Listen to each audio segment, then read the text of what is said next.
Hey guys, welcome back to the channel Shell Riser Teaching. Today we are going to discuss a new topic, and our today's topic is debate of conquest of America. So basically we are going to study the two main people and their debate. First is the Bartolome de las Casas and second is the Juan Genes de Sepulveda. So they are the most important persons who had a debate on the conquest of America, and their point of views are very important. So when we talk about the conquest of America, there are three stories of the supposed discovery of America. Three stories are there that give us the hint of the discovery of America. One was written by the Spaniards. The Spanish people write the conquest of America. Second is an unwritten and untold black story that is somehow not is being followed, and third is an oral story handed down from generation to generation, written by the indigenous people by themselves. Now next is the history of America is written with the blood of millions of indigenous people. We prefer to study the third one, that is an oral story handed down from generation to generation, written by the indigenous people. So this is basically said because the France people and the Spain people who reached on the America to discover it, they had some brutalities on the indigenous people of America. So when we study the conquest of America, we need to understand a term that is encomienda system. What was the encomienda system? Spanish colonial economies marshaled Native American labor to support plantation-based agriculture and extract precious metals and other resources. So basically, all those France people and Spanish people who reached on the America to discover it, they were there to extract the things from there. The three main things they want from that first was the sugar plantation, second was the silver mine, and third was the black legend. So for that they need the labor, and they were laboring the Native Americans and they were doing brutalities on them. They were harassing those people because they don't think that they are human. Now we are going to study the La Casas point of view, or we can say the La Casas and the great debate in the topic of the conquest of America. Basically, La Casas was the most important defender of Indies. He was born in Spain, went to Caribbean island in 1502. He was the first person that met a priest in America. Antonio de Monenso, are they not men? His main question was that aren't they men? Aren't the Native Americans really human? Because the way France and Spain were torturing them, it was inhuman. In 1514, La Casas freed his own Indians, and in 1515 returned to Spain. So in 1514, the Indians who were under the La Casas, he freed them and he returned to the Spain. Campaign at court for 6 years, rest across Atlantic. He campaigned at the court for 6 years, so that because he wanted to fight in the favor of the Indo-Americans. Why we are using the term Indo-Americans over here? Because when Columbus started his voyage, he was basically want to go in the east. He was in the found of the Asian countries, as in India, because we know that India is rich in resources, but somehow he get out of his way and he reached to the American islands instead of the Asian. So where he found, so he named that as the Indo-Americans, because he don't know where he actually is. He was not aware that he is in the Asian part or he is in the American part, but somehow he was in the American part and he named them Indo-Americans. So that's why we are calling the American people as an Indo-American. So what proposals that were made by the La Casas? What kind of proposal does the La Casas made? He wanted to regulate Indian labor and pay them. He said, if you want to labor these Indo-Americans, you can labor, but for their labor you need to pay them. He wanted to keep Indians and Spaniards apart. Indian villages had priests because he doesn't wanted to do Spanish people to do brutalities on the Indians. Encourage settlement by Spanish farmers. He wanted to encourage settlements by Spanish farmers, not with freebooters. Take pressure of Indians, bring in African slaves. Somehow, according to my point of view, here La Casas went out of his way. He was thinking that Indo-Americans are human, but when he said that instead of giving pressure to the Indian peoples, you can bring the African slave. He was thinking that African are born to slave, Africans are slave, but this is not correct.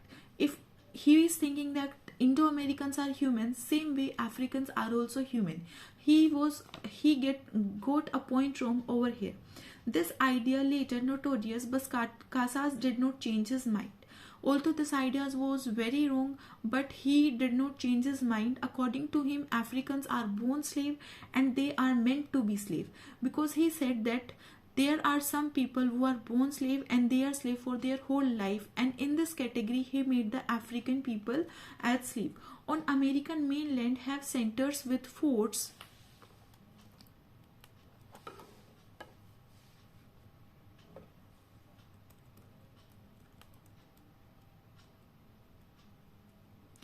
On American mainland have centers with forts trading attract Indian peacefully. So on the American land there were forts and trading centers which were attracting the American Indians. In 1520 he tried to put into practice in north coast of Venezuela.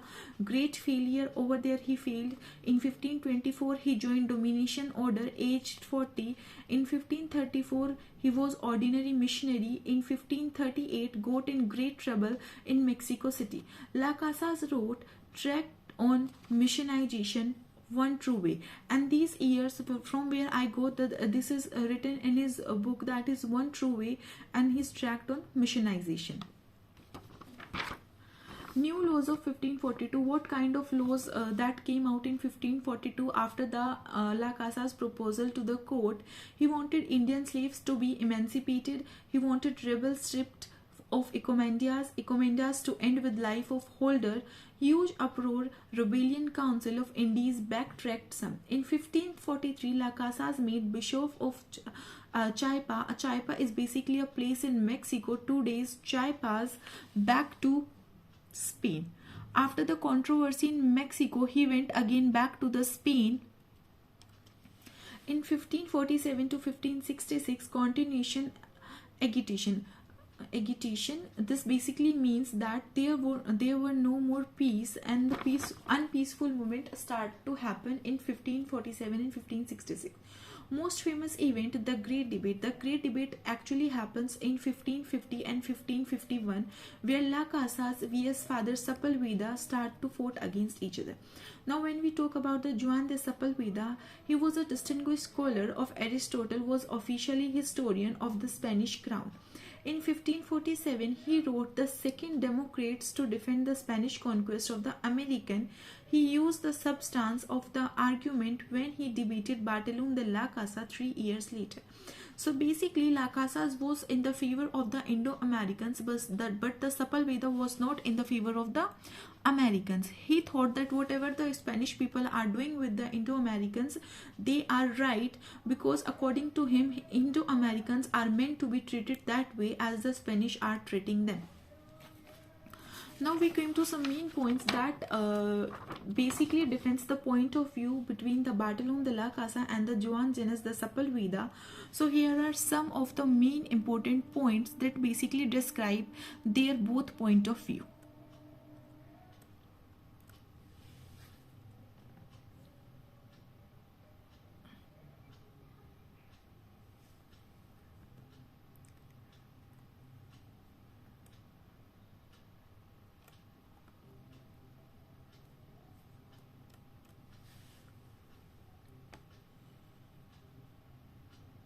Here we go.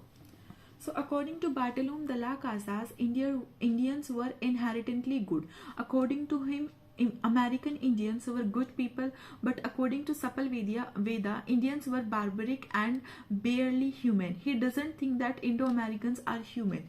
Bartolome de la Casa said they are also human and no slave. Sepulveda said Spanish just war Indians were truly less than humans. Now we talk about the main points of Bartolome de las Casas. According to him, Indians were inherently good. They were also humans and no slave.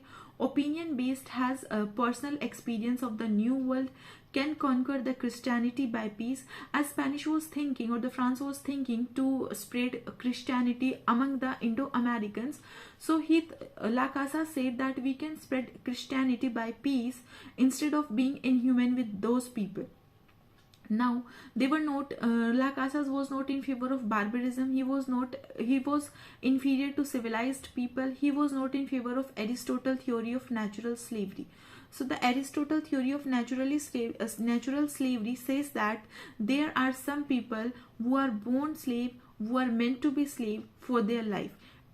According to La Casas, Indians do not fall under the jurisdiction of people Paul III or King Charles V, so they cannot be punished for the crime against nature. So La Casas proposed that those people, that a particular place is not under the control of Paul III and the King Charles, so they are not meant to be punished by these kings, and they are for their crime against nature. Indians needed to be converted and not killed. Bartolome La Casa said that you can convert them into Christianity with peace instead of killing them. And La Casas did not want the encomienda system. He doesn't want to extract goods out of there by torturing or doing brutalities on those people. Now we talk about the Juan de Sepulveda. Indians were barbaric and barely human. He doesn't think that Indo-Americans are human. Instead, Spanish just war, Indians were truly less than human. He said that he justified the war of the Spanish, he justified the work of the Spanish, and he said that they are inhuman. His opinion was based on writing of Aristotle, can convert to Christianity by force. He said that we doesn't need peace to convert them into Christianity, we can convert them through force. He was in favor of barbarism. He was inferior to civilized people. He was in favor of Aristotle theory of natural slavery. He argued on basis of whom Indians regarded as idols and the practice of Aztec empire for the human sacrifice, and therefore they should be punished in the same way. He wanted to convert them by anyhow. There is a quote that Bible Jesus is said to have force great to attend the wedding feast. He wanted the encomienda system. So these were the basically important points for the debate of the Bartolome de la Casa and the Juan de Sepulveda. These were the main reasons that La Casas was somehow in the favor of Indo-Americans, but the Sepulveda was totally against the Indo-Americans, and he thought that Indo-Americans are not human. Sepulveda follows the Aristotle theory of natural slavery, and Bartolome de las Casas doesn't follow the Aristotle theory of slavery, because the Sepulveda was a distinguished scholar of Aristotle and was officially the historian of the Spanish crown. So this was the today's topic. This was a debate on the conquest of America between the Bartolome de las Casas and the Juan de Sepulveda. So I hope you got it, guys. Thank you.